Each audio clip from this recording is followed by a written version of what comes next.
5 बच्चे हैं तो अब सबकी शादी के लिए पीएफ से आप निकाल सकते हैं पैसा। सरकार ने कुछ नियम बदल दिए हैं। नमस्कार, न्यूज़ 18 का डिजिटल प्लेटफॉर्म देख रहे हैं आप और मैं हूं आपके साथ ऋतु सिंह। दरअसल ईपीएफओ ने नियम आसान कर दिए हैं। अब शादी के लिए 5 बार और एजुकेशन के लिए 10 बार पैसा निकाला जा सकता है। 25% मिनिमम बैलेंस छोड़कर 100% पात्र राशि विड्रॉ की जा सकती है।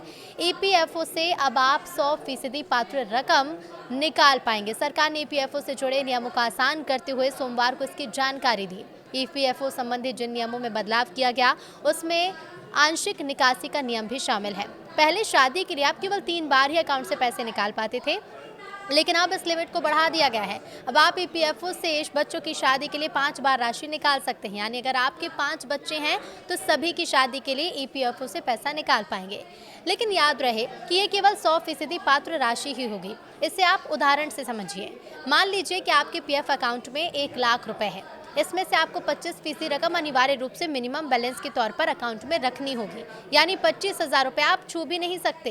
इसके अलावा 75,000 रुपये आपके विड्रॉल के लिए पात्र राशि है। इससे आप 100% यानी पूरे 75,000 रुपये निकाल सकते हैं। बता दें कि पहले नौकरी छूटने पर आप 75% पैसा 1 महीने बाद निकाल सकते थे। 2 महीने बेरोजगार रहने के बाद आप बाकी रकम भी विड्रॉ कर सकते थे, लेकिन अब 75% रकम आप नौकरी में रहते हुए ही निकाल पाएंगे। अगर आप अपने पीएफ अकाउंट से पैसा निकालना चाहते हैं तो कौन से वो स्टेप्स हैं वो हम आपको बता देते हैं। पहला स्टेप है कि सबसे पहले आप ईपीएफ की ऑफिशियल साइट पर जाएं। स्टेप 2 ये है कि अपने यूएएन यानी कि यूनिवर्सल अकाउंट नंबर, पासवर्ड और कैप्चा से लॉगिन करें। स्टेप 3 है कि ऑनलाइन सर्विस टैब पर जाएं और क्लेम फॉर्म 31, 19, 10C पर क्लिक करें।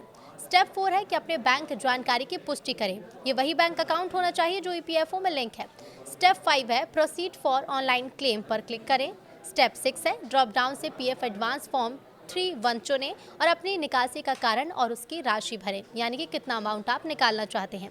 अगला स्टेप है कि आप आवेदन सबमिट करें और अगर आपका आधार, बैंक और पैन विवरण सही तरीके से वेरीफाइड है तो क्लेम आमतौर पर कुछ ही दिनों में बैंक खाते में ट्रांसफर हो जाता है।